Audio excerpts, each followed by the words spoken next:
अब उसके बाद में पार्टीज ऐसे हो गए और कार्यकर्ता ऐसे हो गए। पहले के ज़माने में कोई भी कार्यकर्ता के साथ बेइंसाफ़ी नहीं होती थी। वो जो लाइन में आता तो लाइन से लेते थे। बाद में सियासत का उसूल हो गया कि बैकडोर से आने लग गए लोग। फिर बाद में ये भी सुनने में आया, देखने में आया कि लोग पैराशूट से उतरने लग गए। कुछ उदाहरण, माफ़ करना अल्फाज ख़राब है मगर ये हकीकत है, इनकार नहीं। कुछ लोग चिट्ठी, मुट्ठी और पोटी जो बोलते ना, सियासत में 3 चीज़ दाखिल हो गई। उसकी वजह से पॉलिटिक्स के अंदर गलत लोग आ गए, कमर्शियल लोग आ गए, तो शहर का डेवलपमेंट और बाकी की जो ज़रूरत ज़िंदगी है वो ख़त्म हो गई और कमर्शलाइज आ गया है। स्कूल में कमर्शलाइज, धंधे व्यापार में कमर्शलाइज, पॉलिटिक्स में कमर्शियल, कमेटियों में कमर्शियल, पार्टी के ओहदों पे कमर्शियल। सर, अब देखते हैं, जैसा आपने सेहत की बात की है, तो पहले ज़माने में देखते थे कि भाई लोग दूध लाते थे, पीते थे, गर्म करते थे। आजकल सप्लीमेंट अपने डब्बों का दौर आ गया है, एक चम्मच ले रहे हैं, बस ऐसा समझ रहे हैं कि हम बहुत अच्छे सेहतमंद बन गए। आप पुराने तजुर्बे की रोशनी में इसको कैसा देखते हैं? देखिए, मैं ये आपने बहुत अच्छा सवाल किया है। आपको ये बता दूं मैं कि सेहत के लिए वही ग़िज़ाएँ सबसे बेहतर है। आप दूध खाओ, ड्राई फ्रूट्स खाओ या फल खाओ, ये सेहत के लिए सबसे अच्छी चीज़ें हैं। आप ये जो सप्लीमेंट का जो मसला है, आपने जो बात रखी है, सप्लीमेंट जो है वो सेहत के लिए इंतहाई ज़्यादा मुज़िर है। उसमें एक गलत लोग बोगस चीज़ जो पकड़ रहे हैं, मुबी मुंडे साहब जो कमिश्नर जो है फूड एंड ड्रग्स के, कि उसके अंदर गलत चीज़ों को शरीक कर दे रहे हो और वो खाने से लोगों की किडनियाँ ख़राब होगी। और कहीं बॉडी बिल्डर बड़े बड़े, कुछ तो बॉडी बिल्डर स्टेट पे नेशनल कंपटीशन के टाइम ही गिर गए और एक तो मर गया उसमें से। ऑफ द रिकॉर्ड मैं आपको बात बता रहा हूँ, तो वो चीज़ ना लेना, उससे जिस्म फूल जाता है। कुछ इंजेक्शन लेते हैं, कुछ वो पीते हैं, फूल जाता है उससे। और बॉडी बिल्डर की सेहत के लिए, दिल, हार्ट, किडनी के लिए वो ख़तरे की घंटी है। उससे दूर रहें, ओरिजिनल ग़िज़ा खाएं, वो सेहत के लिए अच्छी है। बाकी डब्बे और सिलबेन चीज़ जो है उसका ख़तरे इनसे वो ना करें। मेरे जो ज़िंदगी का तजुर्बा है, मैं बॉडी बिल्डिंग का 50 साल का, मैं उसको गवाह रखते हुए मेरे जो बच्चे हैं उनको ये बात एक नसीहत के लिए बोल रहा हूँ, एक अच्छी चीज़ के मैसेज के लिए बोल रहा हूँ। आप डब्बे का इस्तेमाल ना करें, दूध, ड्राई फ्रूट्स या फ्रूट्स का इस्तेमाल करें। नहीं अगर वो मिला तो पैसे नहीं है, गुंजाइश नहीं है तो मत खाएं, मगर वो मत खाएं डब्बे का, प्लीज़। पूरा शहर औरंगाबाद जानता है, बल्कि महाराष्ट्र जानता है। आप कांग्रेस के बहुत सीनियर वफादारों में, कार्यकर्ताओं में, जिम्मेदारों में आपको शुमार होता है। विलासराव देशमुख साहब रहे और कई सरकार कांग्रेस सरकारें रही। आखिर क्या वजह है कि आप बरसदर इख्तियार पार्टी में रहने के बावजूद, जबकि आपके मुख्यमंत्री ऊपर है, सारी बात है, फिर भी आप नजरअंदाज किए जाते हैं? तो क्या कुछ कमी रही या कुछ ज़ाती मतभेद रहे सियासी?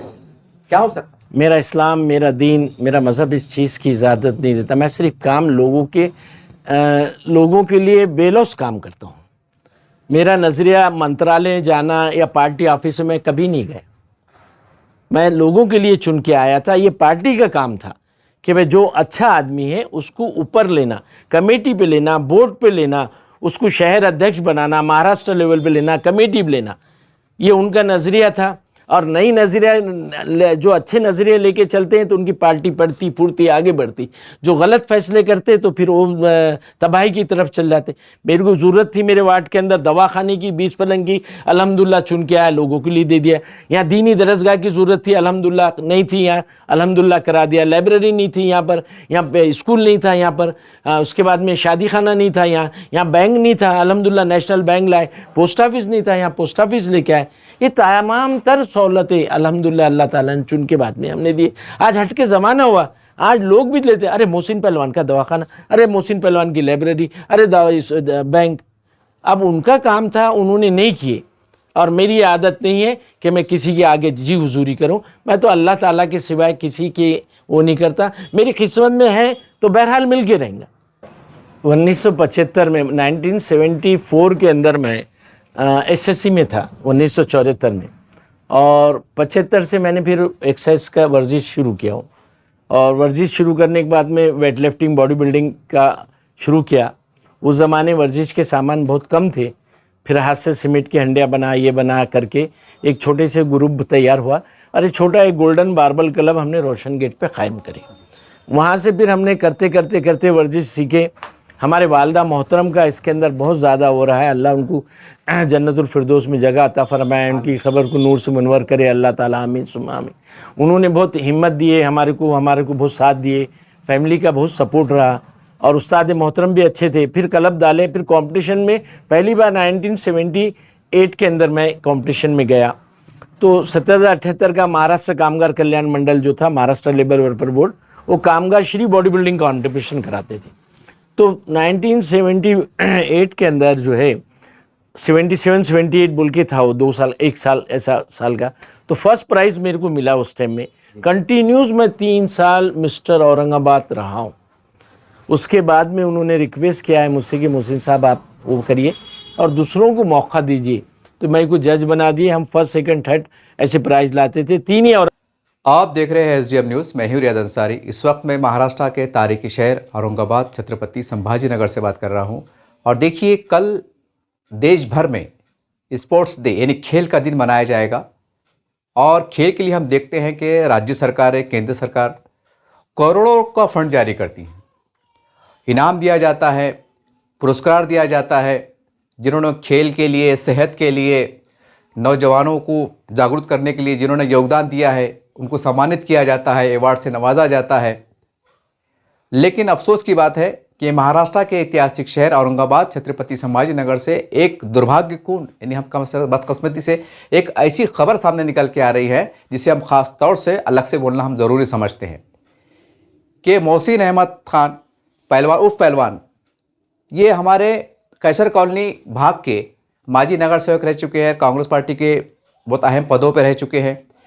विलास राव जी, राजेंद्र बाबू दर्डा जी, अंतुले साहब, प्रदीप जायसवाल साहब और दीगर पता नहीं बड़े बड़े मिनिस्टर से उनके जिनकी तोती बोलती थी, उनका दौर इन्होंने देखा है, उनके साथ रहा है और पार्टी के लिए बेशकीमती अपना वक्त ज़िंदगी को दिया है, एक सेकुलरिज्म को बचाने के लिए, इंसानियत के लिए और गरीबों के लिए। लेकिन आज इतने साल उन्होंने बॉडी बिल्डर के उसमें काम किया है, हेल्थ क्लब में काम किया है। जब बड़े बड़े ऐसे मशनरी का ज़माना नहीं था, ईंटों का पत्थर का ज़माना था, उससे करते थे। जो भी देसी ज़माना था वो आलात से, जूस से जो तो नौजवान बच्चों को सेहत बनाने का काम करते थे। और औरंगाबाद में हम देखते हैं शुरुआत में 3 क्लब थे, जिसमें एक नाम सबसे बड़ा मोहसिन अहमद पहलवान साहब का था कि जिन्होंने सैकड़ों बच्चों को, कई उनके हाथ के नीचे के बच्चे बड़े बड़े पदों पर गए, सरकारी नौकरियां पाए, बहुत सी पाए। लेकिन अफसोस इस बात का है कि ऐसा नाम जिन्होंने सैकड़ों जिंदगियों को संवारने का काम किया, उनकी सेहत बनाने का काम किया। और महाराष्ट्र सरकार और औरंगाबाद के अंदर बड़े बड़े अधिकारी कहिए, पदाधिकारी ये, नेता कहिए, जब सिलेक्शन करते हैं कि भाई औरंगाबाद शहर से, ज़िले से हम किसको सम्मानित करें, तो उनके सामने चेहरा निकल के नहीं आता है। ये एक बहुत बड़ी उसकी बात है ये। तो बहरहाल हम पर्सनली तौर से, क्योंकि हम देश के चौथम के सिपाही हैं, तो हमारा कर्तव्य बनता है कि नाइंसाफ़ी के विरुद्ध आवाज़ को बुलंद करना। तो मैं ज़ाती तौर से एसडीएम न्यूज़ चैनल का संपादक होने की हैसियत से मैं महाराष्ट्र सरकार और भारत सरकार और हमारे यहाँ के जितने आमदार है, खासदार है, यहाँ के हमारे आयुक्त साहब है, उपायुक्त आयुक्त साहब है, इनसे मेरी पर्सनली तौर से रिक्वेस्ट है कि साहब हम ऐसे लोगों को सम्मानित करें ताकि इनके अंदर एक जोश है, वलवला है, आज भी जो है तो इस काम में लगे हुए हैं। ये सबके नसीब में नहीं है, सब काम नहीं करते हैं। पैसा रिलीज़ करना बहुत बड़ी बात नहीं है। 100 करोड़ दीजिए, काम करेगा कौन? क्या सिर्फ कागजों पे काम चलेगा? ये भी सोचने की ज़रूरत है। तो ऐसे लोग, यही नहीं बल्कि इस तरह के कई लोग जो भी है जहाँ जहाँ पाए जाते हैं, उनको हम ईमानदाराना तौर से ओरिजिनल जो लोग काम करने वाले हैं ज़मीन के, इनको ढूंढा जाए, इनको तलाशा जाए। और ये ऐसा नाम है जिसको तलाशने की भी ज़रूरत नहीं। कई इन्होंने प्रोग्राम लिए हैं, कई छोटे मोटे स्तर पर उनको कई तरह के इनको अवार्ड भी मिल चुके हैं। लेकिन जिसके हकदार थे और जिसके हकदार है आज भी कि महाराष्ट्र सरकार बल्कि केंद्र सरकार की तरफ से उनको एक सम्मान किया जाए, हमारे शहर का नाम रोशन हो, उनकी खिदमत को सलाम किया जाए, उनको सराहा जाए, ये वक्त बहुत ज़रूरी है। बहरहाल यहाँ की जितनी भी लीडरशिप है, इसके अंदर बिला तफरीक ये ना समझा जाए कि भाई कांग्रेस की, ऐसी बात नहीं। सब मिलकर जो वाकई सच में काम करने वाले हैं अलग अलग क्षेत्रों में, क्योंकि कल का दिन जो है तो स्पोर्ट्स डे है, खेल का दिन मनाया जा रहा है, तो इनके अंदर एक बहुत बड़ी भूमिका रही है सेहत के लिए। तो आइए हम इनके लिए, इनको वही सम्मान देने की कोशिश करें ताकि हमारा भी कहीं ना कहीं वो हक़ अदा हो जाए कि हमने सच का साथ दिया है, हक़ का साथ दिया है। और ऐसे लोगों को आगे कराने का एक ही मकसद है कि और लोगों को प्रेरणा मिले, उनका हौसला अफजाई हो। वरना क्या होता है, मैंने इनसे मुलाकात किया हूँ, आरोप लगे हैं कि भाई मुंह देख के काम हो रहा है, कुछ पैसे देख के काम हो रहा है, भ्रष्टाचार के आरोप लग रहे हैं, यहाँ तक कि जात पात के आरोप लग रहे हैं। तो ये बहुत ख़तरनाक बात है। ये एक देश हित में भी सही है, देश हित में भी सही नहीं है, समाज हित में भी सही नहीं है। तो हम ऐसे लोगों को आगे करें जो देश के लिए, समाज के लिए, कानून कायदे की व्यवस्था के लिए एक रात दिन जुटे हुए हैं और खामोश तरीके से आज भी काम कर रहे हैं। खेल के मैदान के लिए उन्होंने आवाज़ को बुलंद किया है। तो आइए हम सब उठ खड़े हो, राजनीति से उठ कर एक सीनियर शख्सियत, एक तजुर्बेकार शख्सियत को हम साथ दें, ताकि खेल के मैदान का सपना भी पूरा हो और जो उनकी खिदमत है सेहत के मैदान में वो लगातार और जारी और सारी रहे। हम इनका शुक्रिया अदा करें, इनका इज़हार तशक्कुर अदा करें।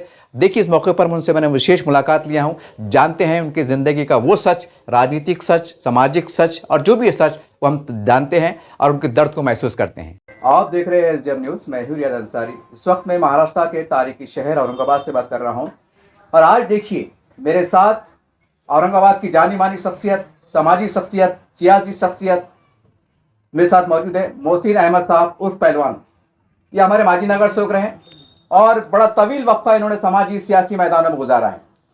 और हम तमाम दर्शकों को बता दें, ये मुलाकात लेने का एक विशेष मकसद है, ख़ास मकसद है। वो मकसद ये है कि कल मुल्की सतह पर स्पोर्ट्स डे है, खेल का दिन है और इस मौके पे तमाम वो ऐसे लोग देश भर से जिन्होंने खेल के मैदानों में अपनी खिदमत को नुमाया तौर से अंजाम दिया है, उन्हें ढूंढा जाता है, तलाशा जाता है, उनको अवार्ड से सम्मानित किया जाता है और ये प्रेरणा दी जाती है कि नई नस्लों को हम आगे बढ़ाएं। लेकिन चूंकि ये भी दुर्भाग्यपूर्ण, एक बदकिस्मती की बात है कि इतना तवील वक्फा गुजारने के बाद भी उन्हें नेशनल बड़े लेवल से सम्मानित नहीं किया गया। ये तमाम और चंद बातों को उजागर करने के लिए और ख़ास करके हुकूमत के सामने लाने के लिए कि कहाँ चूक हो रही है और क्या हो रहा है, आप भी समझने की कोशिश कीजिए। चलिए मुलाकात शुरू करते हैं। सर, सबसे पहले तो हमारे चैनल में आपका खैर मकदम है। ये बताइए कि आपका औरंगाबाद में एक सियासी सफ़र और खेल का सफ़र किस तरह से आगाज़ हुआ और उसको उतार चढ़ाव की कुछ यादें बयान कीजिए आप। 1975 में, 1974 के अंदर मैं एसएससी में था, 1974 में, और 75 से मैंने फिर एक्सरसाइज का वर्जिश शुरू किया हूँ। और वर्जिश शुरू करने के बाद में वेट लिफ्टिंग, बॉडी बिल्डिंग का शुरू किया। उस ज़माने वर्जिश के सामान बहुत कम थे। फिर हाथ से सीमेंट की हंडिया बना, ये बना करके एक छोटे से ग्रुप तैयार हुआ और एक छोटा एक गोल्डन बार्बल क्लब हमने रोशन गेट पे कायम करी। वहाँ से फिर हमने करते करते करते वर्जिश सीखे। हमारे वालदा मोहतरम का इसके अंदर बहुत ज़्यादा हो रहा है, अल्लाह उनको जन्नतुल फिरदौस में जगह अता फरमाए, उनकी खबर को नूर से मुनवर करे अल्लाह ताला, आमीन सुम्मा आमीन। उन्होंने बहुत हिम्मत दिए हमारे को बहुत साथ दिए, फैमिली का बहुत सपोर्ट रहा और उस्ताद मोहतरम भी अच्छे थे। फिर क्लब डाले, फिर कंपटीशन में पहली बार 1978 के अंदर मैं कंपटीशन में गया। तो 1778 का महाराष्ट्र कामगार कल्याण मंडल जो था, महाराष्ट्र लेबर वेलफेयर बोर्ड, वो कामगार श्री बॉडी बिल्डिंग कॉम्पिटिशन कराते थे। तो 1978 के अंदर जो है 77-78 बोल के था वो, 2 साल 1 साल ऐसा साल का। तो फर्स्ट प्राइज़ मेरे को मिला उस टाइम में। कंटिन्यूस मैं 3 साल मिस्टर औरंगाबाद रहा हूँ। उसके बाद में उन्होंने रिक्वेस्ट किया है मुझसे कि मोहसिन साहब आप वो करिए और दूसरों को मौका दीजिए। तो मैं को जज बना दिए। हम फर्स्ट सेकंड थर्ड ऐसे प्राइज़ लाते थे। 3 ही औरंगाबाद में हेल्थ क्लब थे। अल्लाह जन्नत नसीब करे। हमारे हाफिज़ भाई का चौक में था, ये हमारे सुल्तान भाई अभी है रेलवे स्टेशन पे, उनका एक हेल्थ क्लब था और मेरा है। तो मेरे ही बच्चे ज़्यादा कंपटीशन में जाते थे। फर्स्ट से 3, 4, 5 प्राइज़ हमारे पास के बच्चे लाते थे। बहुत बच्चों ने कंपटीशन करे, बहुत तरक्की करे, गवर्नमेंट सर्विस में उनको मिला है अभी बहुत सौ को, बहुत से यहाँ क्लब डाले। उसके बाद ये देखते देखते हुकूमत को लगा, पार्टी को लगा कि इनके बाद बहुत अच्छा ग्रुप है, बहुत अच्छे लोग, बच्चा है, एक्टिव है, तो उन्होंने मुझे टिकट दिया। और 1988 के अंदर मैं औरंगाबाद म्यूनसिपल कॉरपोरेशन पहली उसमें मैं चुन के आ गया फिर as a municipal corporator Kaiser colony से फर्स्ट टाइम। और सेकंड टाइम फिर उसके बाद अल्लाह ताला ने मुझे रिपीट किया, फिर चलते रहा इस तरह से सफ़र। सर, एक बात है कि आप पूरा शहर औरंगाबाद जानते हैं, बल्कि महाराष्ट्र जानते हैं। आप कांग्रेस के बहुत सीनियर वफादारों में, कार्यकर्ताओं में, जिम्मेदारों में आपको शुमार होता है। विलासराव देशमुख साहब रहे, कई सरकार कांग्रेस सरकारी रही। आखिर क्या वजह है कि आप बरसदर इख्तियार पार्टी में रहने के बावजूद, जबकि आपके मुख्यमंत्री ऊपर है, सारी बात है, फिर भी आप नजरअंदाज किए जाते हैं? तो क्या कुछ कमी रही या कुछ ज़ाती मतभेद रहे सियासी? क्या हो सकता? मेरा इस्लाम, मेरा दीन, मेरा मज़हब इस चीज़ की इजाज़त नहीं देता। मैं सिर्फ काम लोगों के लिए बेलौस काम करता हूँ। मेरा नज़रिया मंत्रालय जाना या पार्टी ऑफिस में कभी नहीं गया। मैं लोगों के लिए चुन के आया था। ये पार्टी का काम था कि भाई जो अच्छा आदमी है उसको ऊपर लेना, कमेटी पे लेना, बोर्ड पे लेना, उसको शहर अध्यक्ष बनाना, महाराष्ट्र लेवल पे लेना, कमेटी पे लेना।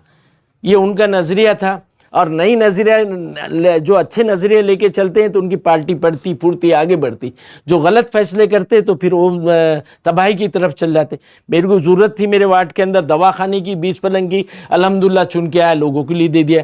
यहाँ दीनी दरसगाह की ज़रूरत थी, अल्हम्दुलिल्लाह नहीं थी, यहाँ अल्हम्दुलिल्लाह करा दिया। लाइब्रेरी नहीं थी यहाँ पे स्कूल नहीं था यहाँ पर, उसके बाद में शादी खाना नहीं था, यहाँ बैंक नहीं था, अल्हम्दुलिल्लाह नेशनल बैंक लाए। पोस्ट ऑफिस नहीं था, यहाँ पोस्ट ऑफिस लेके आए।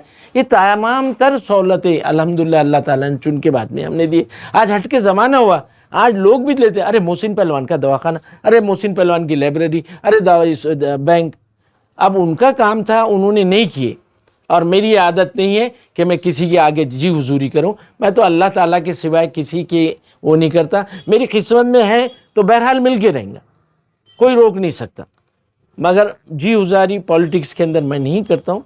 और वो आजकल करप्शन भी आ गया पार्टी में और ज़ात पात भी आ गई, तो हो सकता उसका भी शिकार हो गए होंगे।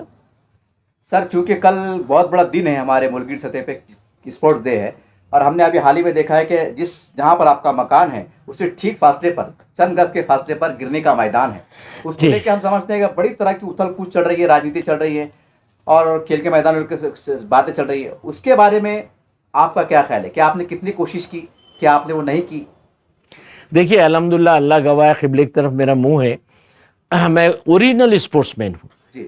तो 1995 में मैंने केबी भूगे जब कमिश्नर थे, वो जगह का मायना करा के जनरल बॉडी के अंदर प्रस्ताव पास किया, 50 लाख रुपए की तरतूद की। हालांकि हमारी जगह नहीं थी, जगह हमारी नहीं रहने के बाद भी हमने उसका प्रस्ताव पास करे। मैं आपको ये बता दूं, आपके रिकॉर्ड पे लेने के लिए आसानी हो जाएंगी। म्यूनसिपल कॉरपोरेशन का ये प्रस्ताव है जो हमने मंजूर करा है जी।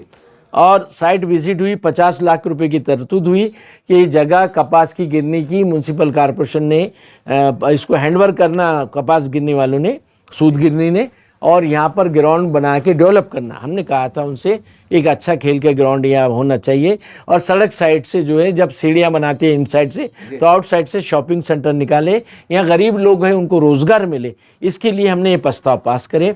उसके अंदर लैंड एक्विजिशन के अंदर जगह आगे हमने प्रस्ताव उसको फॉलोअप करते गए। बाद में हमारा वार्ड रिजर्वेशन में आ गया। रिजर्वेशन के आने के बाद हम बाद में कंटिन्यू नहीं हो सके। इसको जो है उस टाइम के प्रशासक ने, लोगों ने इसको अब आगे बढ़ाना था, नहीं बढ़ाया। नई नस्ल के लोग आए हैं, नए बच्चे हैं और उनमें जोश है। इंशाल्लाह ताला कोशिश कर रहे हैं और यहाँ पर अच्छा सा ग्राउंड आने वाले वक्त में बन जाएगा। क्योंकि अगर ये जब ही बनता था तो इतना गुटखा, इतना जो है नशे की आदत नहीं होती थी। और इस इलाके में जो गुटखे और नशे से जो कत्ल हुए वो आज यहाँ नहीं पहुँचते थे। अगर ये वक्त पे ये ग्राउंड जो बन जाता था, उसकी हमारे को लम्हों की कता सदियों तक मिल रही है। मगर अब ये बच्चे नए चुन के आए हैं, ये कोशिश कर रहे हैं, जहाँ उनको मेरी ज़रूरत पड़ेगी मैं उनको साथ दूंगा। वैसे भी मैं उनके साथ है, सबसे बड़े आप लोग उनके साथ है। यहाँ ग्राउंड होना चाहिए और गुटखे से लोग दूर जाना चाहिए। आज जितना गवर्नमेंट जो है कैंसर के ऊपर खर्चा करी करोड़ों अरब रुपये, अगर स्पोर्ट्स पे खर्चा करे तो कैंसर जाम की बीमारी नहीं होंगी। और ये हुकूमत के अंदर जो मुंडे साहब आए कमिश्नर अभी, तो उन्होंने जो बंदी लगाए गुटखे पे, ये उससे पूरे महाराष्ट्र में मिलावट की चीज़ें ख़त्म हो गई। ऐसे ऑफिसर भी रहेंगे प्रशासन, तो ये सारी बीमारी और गलत चीज़ें यकीनन बंद होंगी और रिज़ल्ट अच्छे आएंगे। इंसाफ होना चाहिए और गए बारी में इंसाफ नहीं हुआ, करप्शन हुआ, पक्षपात हुआ, उसके नुकसानात आपको, हमको, सबको भुगतना पड़ा। सर, वो ग्राउंड को लेकर अभी हाल ही में एक न्यूज़ वायरल हुई है कि वो वक्फ बोर्ड की ज़मीन है और वहाँ कब्रस्तान था, और कब्रस्तान पे किस तरह से वहाँ पर जो है तो बनाया जा सकता है। ये हाँ भी बहुत चर्चा का विषय रहा। मैं आपसे ये पूछना चाहता हूँ, खैर आप बहुत सीनियर हैं, हम भी आपके सामने बच्चे महल्ले के एतबार से, क्या वाकई वो कब्रस्तान था तो मतलब क्या नोयत थी उसकी, क्या वाकई एक हिस्सा था, क्या कुछ हिस्सा खुला था? मैं इसकी वजह चाहता हूँ, उसके ऊपर बहुत दबा की राजनीति चढ़ी आ रहा हूँ। इसके अंदर गए बार ऐसा हुआ था, हमारे टाइम पे कुछ लोगों ने आके निज़ाम के ताल्लुक़ से उनके वारिसत का दावा करते हुए उस टाइम में उस जगह के ऊपर कुछ लगा के, उस टाइम में हम कॉरपोरेटर थे, उस तरह के वाक़यात हुए थे। बाद में पुलिस आई, कुछ केस हुआ, वो फिर हाई कोर्ट को गया केस, और हाई कोर्ट के जाने के बाद में वो सारे मामलात को हाई कोर्ट ने विभागीय आयुक्त और कमिश्नर की देखरेख के अंदर पुलिस कमिश्नर और म्युनिसिपल कमिश्नर ऐसी एक कमेटी तश्कील दी। ये जगह ऑफ द रिकॉर्ड जो है कॉटन मिल की है, उन्हीं के रिकॉर्ड पे है, पीआर कार्ड पे उन्हीं का नाम है।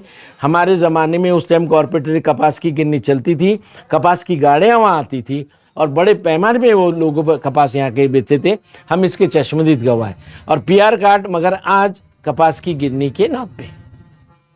सर आखिर फिर वहाँ पर जो खबरें बताई जाती है, 2 खबरें, क्या मतलब ऐसी, मतलब पुराने ज़माने के हिसाब से था कुछ मामला?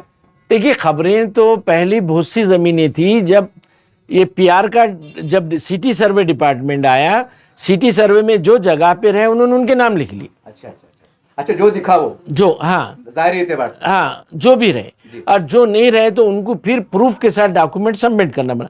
आपको बहुत सी जगह दिखेंगे, यहाँ कब्रस्तान है, दरगाह है। यकीनन औरंगाबाद जो है मराठवाड़े का राजधानी है, यहाँ वक्त की बहुत प्रॉपर्टी थी।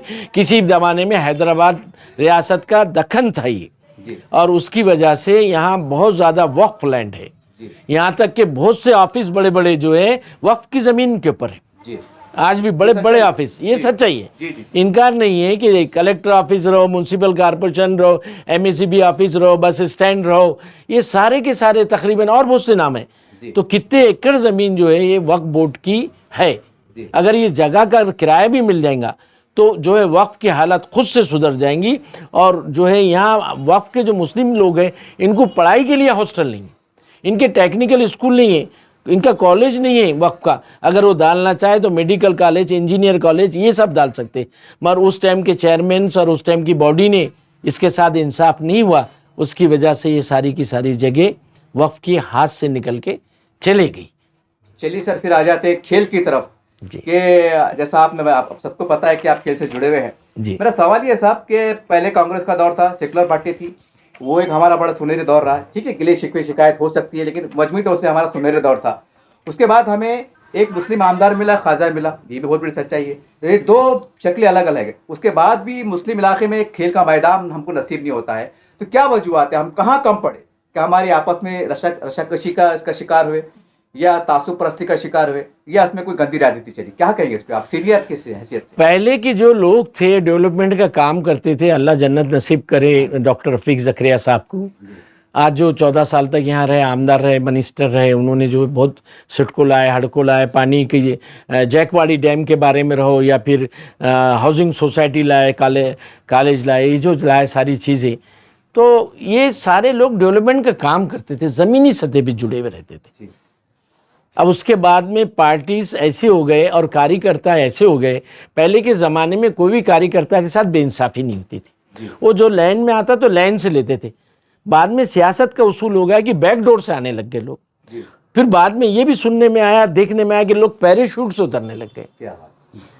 कुछ उदाहरणें, माफ़ करना अल्फाज ख़राब है मगर ये हकीकत है, इनकार नहीं। कुछ लोग चिट्ठी, मुट्ठी और पोटी जो बोलते ना, सियासत में 3 चीज़ दाखिल हो गई। उसकी वजह से पॉलिटिक्स के अंदर गलत लोग आ गए, कमर्शियल लोग आ गए। तो शहर का डेवलपमेंट और बाकी की जो ज़रूरत ज़िंदगी है वो ख़त्म हो गई और कमर्शलाइज आ गया है। स्कूल में कमर्शलाइज, धंधे व्यापार में कमर्शलाइज, पॉलिटिक्स में कमर्शियल, कमेटियों में कमर्शियल, पार्टी के ओहदों पे कमर्शियल। उसकी वजह से डेवलपमेंट नहीं हुआ। और जो जी हुजूरी करते हैं उनको कुर्सियाँ मिलती है सर, मगर पॉलिटिक्स उनकी पकड़ ज़मीन पे नहीं रहती, पार्टियाँ फिनिश हो जाती, इलेक्शन लड़े 0 चुन के आ रहे। सर आप स्कूल भी चलाते हैं, तो स्कूल से मुझे एक बात जहन में आ रही है कि हम भी, आपने देखा होगा, आपके बचपन में भी हम भी देखा है, पर स्पोर्ट्स के टीचर हुआ करते थे, पीटी के, पता नहीं, बहुत अच्छा सिखाया जाता था, पूरा फुल टाइम दिया जाता था। क्या ऐसा आज एजुकेशन में ऐसा बहुत कम दिखाई देता है, नहीं के बराबर? इसकी वजह क्या मानते हैं? क्या एजुकेशन में जितना पैसा बजट रखना चाहिए, 3-4 चीज़ के अंदर सेंट्रल गवर्नमेंट और लोकल बॉडी ने पैसा बजट में ज़्यादा से ज़्यादा तरतूब करना चाहिए। एक है बच्चों का एजुकेशन, इसमें भरपूर फंड्स रखना चाहिए।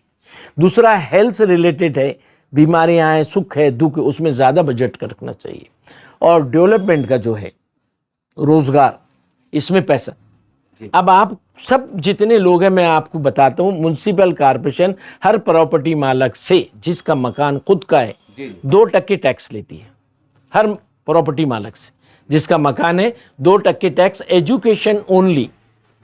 अदर टैक्स में एजुकेशन टैक्स 2% और 5% स्टेट गवर्नमेंट हर एक मकान मालिक से, मेरे से आपसे जिसका मकान है 5%, टोटल हम 7% एजुकेशन टैक्स दे रहे हैं। 7% एजुकेशन टैक्स देने के बाद में पूरे देश के अंदर बड़ी तेजी के साथ में आप देखिए 54,000 के ऊपर स्कूल्स बंद हो गए।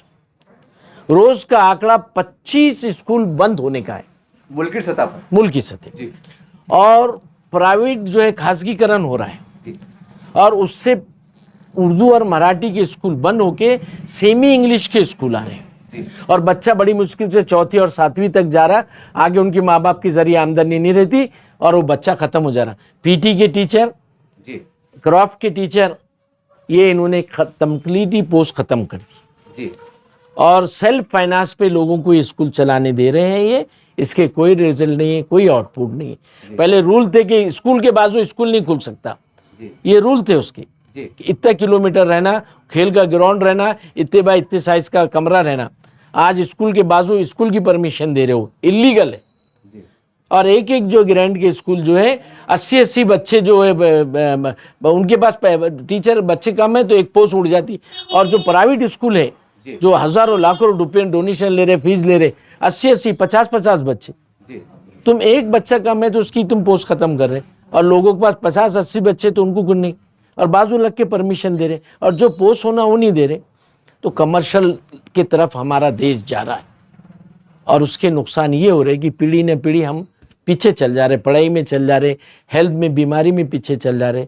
यही कभी हाल रहा तो आने वाले वक्त के अंदर फिनिश हो जाएंगे मिलावट की वजह से। अब दूध का जो है खाने का जो मसला है, अगर ये मुंडे अगर नहीं आते, हमको दूध जितना होना पैदावार उतनी नहीं होती, उसकी खपत जो है ज़्यादा जो है उससे मिलावट उसकी वजह से इन्होंने पकड़े तो पूरे देश के अंदर जो है तकरीबन 40 से 30% दूध बोगस आता है। खाने की चीज़ें जो है मिलावट की आती है।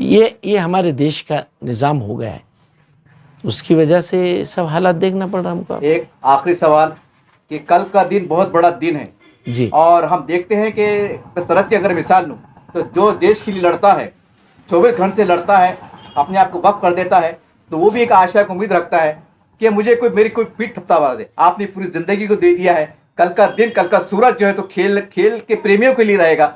आप एक बहुत सीनियर है, एक रिटायरमेंट से भी आगे चल रहे हैं, रिटायरमेंट करीब करीब पहुंच चुके हैं आप। कैसा पाते हैं, कैसा देखते हैं, निराशा के तौर पर, हौसला अफजाई के तौर पर? आखिरी सवाल। मैं तो सबसे पहले अल्लाह का शुक्र अदा करता हूँ, क़िबले की तरफ मुँह है कि अल्लाह ताला ने मुझे हयात रखा, जिंदा रखा और शुक्र मानने का मौका दिया। ये मेरे लिए सबसे बड़ी गिफ्ट है, सबसे बड़ी। कोविड-19 में बहुत से लोग चले गए, अच्छे चले गए। अब रहा अवार्ड, तुम अगर अच्छे आदमी को मान सम्मान करेंगे 29 तारीख को खेल दिन के ऊपर तो तारीख में लिखा जाएगा, तारीख में लिखा जाएगा। नहीं आप गलत लोगों को करेंगे कि भाई ये पोस्ट के ऊपर है, ये आमदार के करीब है, खासदार के करीब है, अंबानी के करीब है, अडवाणी का आदमी है। अगर ऐसे लोगों को आप किसी को भी अवार्ड देंगे तो आप खुद देख रहे हैं कि स्टूडेंट लॉबी और स्टूडेंट फंड और स्टूडेंट जोश आप पूरे देश में देख रहे हैं कि क्या हो रहा है कि शिक्षण मंत्री को उसके पर इस्तीफा देना पड़ा। अगर ये गलत नहीं रहता तो शिक्षण मंत्री जाते नहीं। और मैं जो बात आपको कह रहा हूँ ये ऑथेंटिक है, सबूत है इसका सबूत है कि शिक्षण मंत्री और खेल जिसके अंडर में आता है, एजुकेशन और खेल, ये देश के मंत्री के अंडर में आता है डिपार्टमेंट, और वहाँ इंसाफ नहीं हो रहा है। और उसकी वजह से अच्छे लोग बाजू चल जा रहे, कमर्शियल लोग आ रहे, पक्षपात वाले धूप गए और रुश्वत के करप्शन दे के लोग अवार्ड ले रहे हैं। करप्शन मेरी आपसे रिक्वेस्ट है, आप देश के मीडिया है, आपकी बात सुने जाती है, आपकी बात पे अमल किया जाता है प्रेस के, इलेक्ट्रॉनिक मीडिया से। आप ये बात ज़रूर शासन तक पहुंचाएंगे और आप ये की बात को सुनेंगे और सही खिलाड़ियों के साथ इंसाफ करेंगे, सही खिलाड़ियों को खेल दिन पे अवार्ड देंगे। ख़ासतौर से हमारे शहर औरंगाबाद और पूरे देश के अंदर चुन के निकालो वो लोगों को जो आप तक नहीं पहुंच सकते, और उन लोगों को खेल दिन पे अवार्ड दो। उनके घरों पे पहुंचो, फूल हार लेके, एक सर्टिफिकेट लेके, चाहे हम रहो तुम रहो। मैं जाता हूँ लोगों के क्लब पे और उनका इस्तकबाल करता हूँ और उनकी हिम्मत अफजाई करो। वो देश का भविष्य बना रहे, बच्चों को जो है तो खेल सिखा रहे और हेल्थ के बारे में, हेल्थ इज़ वेल्थ सिखा रहे, तो उनका मान सम्मान होना चाहिए। और उनकी तरफ आप ये बात उन तक पहुंचाएंगे और आपकी बात सुनेंगे और आने वाले वक्त में इंसाफ मिलेगा, ये मुझे पूरी उम्मीद। सर अब देखते हैं, जैसा आपने सेहत की बात की है, तो पहले ज़माने में देखते थे कि भाई लोग दूध लाते थे, पीते थे, गर्म करते थे। आजकल सप्लीमेंट अपने डब्बों का दौर आ गया है, एक चम्मच ले रहे हैं, बस ऐसा समझ रहे हैं कि हम बहुत अच्छे सेहतमंद बन गए। आप पुराने तजुर्बे की रोशनी में इसको कैसा देखते हैं? देखिए, मैं ये आपने बहुत अच्छा सवाल किया है। आपको ये बता दूं मैं कि सेहत के लिए वही ग़िज़ाएँ सबसे बेहतर है। आप दूध खाओ, ड्राई फ्रूट्स खाओ जी या फल खाओ, ये सेहत के लिए सबसे अच्छी चीज़ें हैं। आप ये जो सप्लीमेंट का जो मसला है, आपने जो बात रखी है, सप्लीमेंट जो है वो सेहत के लिए इंतहाई ज़्यादा मुज़िर है। जी उसमें गलत लोग बोगस चीज़ जो पकड़ रहे हैं, मुबी मुंडे साहब जो कमिश्नर जो है फूड एंड ड्रग्स के, कि उसके अंदर गलत चीज़ों को शरीक कर दे रहे हो और वो खाने से लोगों की किडनियाँ ख़राब होगी। और कहीं बॉडी बिल्डर बड़े बड़े, कुछ तो बॉडी बिल्डर स्टेट पे नेशनल कंपटीशन के टाइम ही गिर गए और एक तो मर गया उसमें से। जी ऑफ द रिकॉर्ड मैं आपको बात बता रहा हूँ, तो वो चीज़ ना लेना, उससे जिस्म फूल जाता है। कुछ इंजेक्शन लेते हैं, कुछ वो पीते हैं, फूल जाता है उससे। और बॉडी बिल्डर की सेहत के लिए, दिल, हार्ट, किडनी के लिए वो ख़तरे की घंटी है। जी उससे दूर रहें, ओरिजिनल ग़िज़ा खाएं, वो सेहत के लिए अच्छी है। बाकी डब्बे और सिलबेंचेस जो है उसका ख़तरे से वो ना करें। मेरे जो ज़िंदगी का तजुर्बा है, मैं बॉडी बिल्डिंग का 50 साल का, मैं उसको गवाह रखते हुए मेरे जो बच्चे हैं उनको ये बात एक नसीहत के लिए बोल रहा हूँ, एक अच्छी चीज़ के मैसेज के लिए बोल रहा हूँ। आप डब्बे का इस्तेमाल ना करें, दूध, ड्राई फ्रूट्स या फ्रूट्स का इस्तेमाल करें। नहीं अगर वो मिला तो पैसे नहीं है, गुंजाइश नहीं है तो मत खाएं, मगर वो मत खाएं डब्बे का, प्लीज़। आपके ज़बानी आपका नाम, आपका एड्रेस, मोबाइल नंबर बता दीजिए। मैं इसलिए पूछ रहा हूँ, पहचानते, लेकिन नए अधिकारी, नए बच्चे आए हुए अधिकारी शायद आपको नहीं पहचाने, तो कम से कम उनकी आंखों में, नज़रों में आ जाए आपका नाम और आपका एड्रेस और फ़ोन नंबर बताए, ताकि हो सकता है फ़ोन पे बात हो जाए, देर सही। मेरा नाम मोहसिन अहमद है। मैं औरंगाबाद का कंटिन्यू 3 बार जो है बॉडी बिल्डिंग के अंदर कामगार श्री रहा हूँ। आज तक वो रिकॉर्ड वैसे ही है, कामगार श्री। 1981 के अंदर मैं नांदेड़ श्री था, वहाँ भी मैंने अवार्ड मिला। और 1981 के अंदर मैं, मेरे ग्रुप के अंदर महाराष्ट्र लेवल में मुझे फर्स्ट प्राइज़ मिला है। मेरा नाम मोहसिन अहमद है। मैं amateur body builder association Maharashtra का वर्किंग प्रेसिडेंट हूँ। और गोल्डन बार्बल क्लब मेरा रोशन गेट का यहाँ चलता था, रोशन गेट के ऊपर। और मैं यहाँ से बार बार रोशन गेट से चुन के आया हूँ, कॉर्पोरेटर बोल के। और मेरा फ़ोन नंबर 932525027777।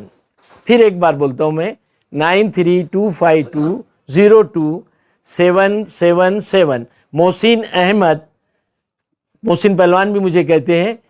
और Aurangabad district body builder association मेरी 1984 की औरंगाबाद में यहाँ रजिस्ट्रेशन है।